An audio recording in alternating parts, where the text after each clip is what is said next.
My name is Kriston Sellier, and I founded Ideate. We are a branding agency, and today I'm going to share about a brand audit. So a lot of times you think of an audit, you think of accounting and finance, and this isn't about accounting and finance. This is an audit really of what your brand looks like. So there's two parts to an audit. There's the me, and then there's the we. So the me is the messaging, what you say about your company. And then the we is really about what your presence looks like. So if you're going to do a brand audit, I would suggest recommending to your clients to do a brand audit once a year. And it really is just a check on the brand to identify and address problem areas with the net result of helping you turn things around and grow your bottom line.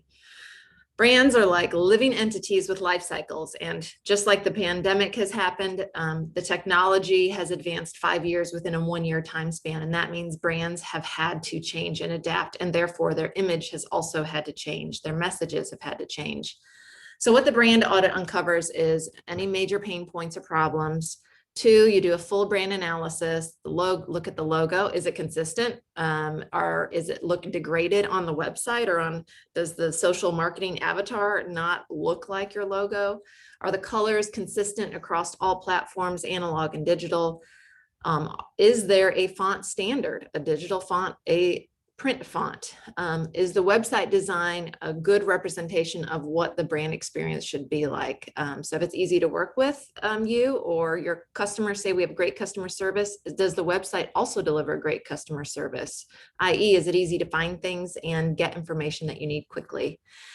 Looking at the messaging, looking at the brand itself, culture. Are we actually delivering on what we say our culture is all about? So if we say we're nice people, are we actually doing, are we answering the phone with a warm body, or is it a robot answering the phone? Brand guidelines. Are there brand guidelines in place? If so, are we following the guidelines?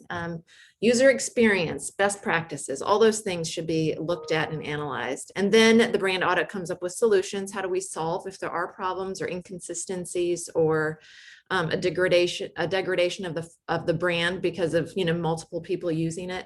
How do we solve that problem? And then a prioritization. What's going to deliver the most impact the quickest? And then prioritizing usually in 3 phases. Phase 1, most important, critical. Phase 2, second, important, and third, hey, this one might take a little bit longer, but we still need to get it done to solve the problem. There's a great article, and it's from 2012. I know that sounds old, but it still is very relevant today. And the article actually talks about a brand audit, the best way to do it. And it talks about these 3 powerful rings. Do you guys see these 3 rings I'm showing to you? Okay. So one is, hey, if this is, if people are more like picture, you could do this with your whole, the whole team. And even before you start any marketing efforts, this is a good thing to do to understand differentiators. So number 1, what's your value? What do you do differently? What are you delivering on and do differently than competitors?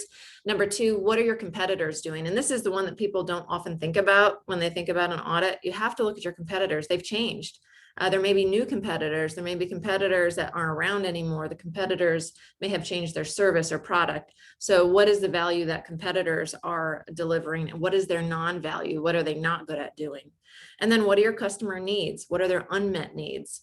And noting that, looking at, by doing customer interviews, talking to customers, maybe happy customers, sad customers, unhappy customers, customers that have left, and really determining what are your customer needs and what are their unmet needs that we could meet. And then that little point in the middle, your points of difference is, hey, this is what sets us apart from our competitors. This is meeting our customer needs. And then this is delivering one of our differentiators.